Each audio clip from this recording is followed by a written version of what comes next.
Je n'aurais jamais imaginé que cette armure était vivante. Avant même que je puisse réagir, elle s'est agrippée à moi comme une bête sauvage. J'ai eu beau me débattre de toutes mes forces, impossible de m'en débarrasser. Finalement, l'armure m'a complètement englouti.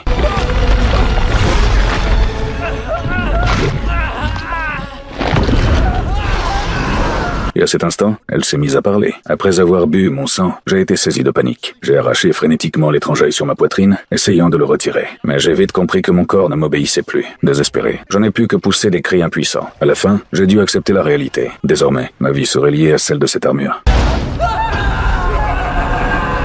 Mais je ne me doutais pas qu'un jour, cette armure maléfique me sauverait la vie. Avec elle, j'ai entrepris un voyage rempli de dangers. En chemin, j'ai rencontré une petite fille. Cette nuit-là, nous nous sommes reposés en pleine nature. Mais, au milieu de la nuit, une bande de brigands nous a encerclés. Face au danger, je n'ai pas hésité une seconde. J'ai immédiatement placé la fillette derrière moi pour la protéger. Je croyais que ma dernière heure était arrivée. Mais l'instant d'après, quelque chose d'incroyable s'est produit.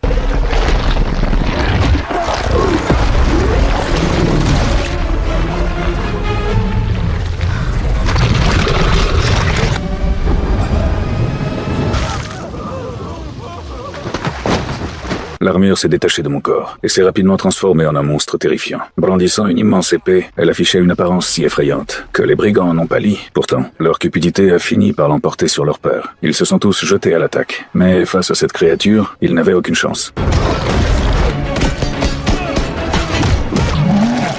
En quelques instants, le sol était couvert de cadavres. Un seul brigand restait encore debout. Alors que le monstre s'apprêtait à lui porter le coup fatal, je lui ai immédiatement ordonné de s'arrêter. Cette brève hésitation a donné au brigand l'occasion de fuir. Il a tourné les talons et a rapidement disparu dans l'obscurité. Mais ma décision a mis le monstre hors de lui. Au fil de notre coexistence, un lien particulier s'était créé entre nous. En échange, j'avais obtenu le pouvoir de le contrôler. À partir de ce moment-là, peu importe à quel point cela lui déplaisait, il était obligé d'obéir à mes ordres.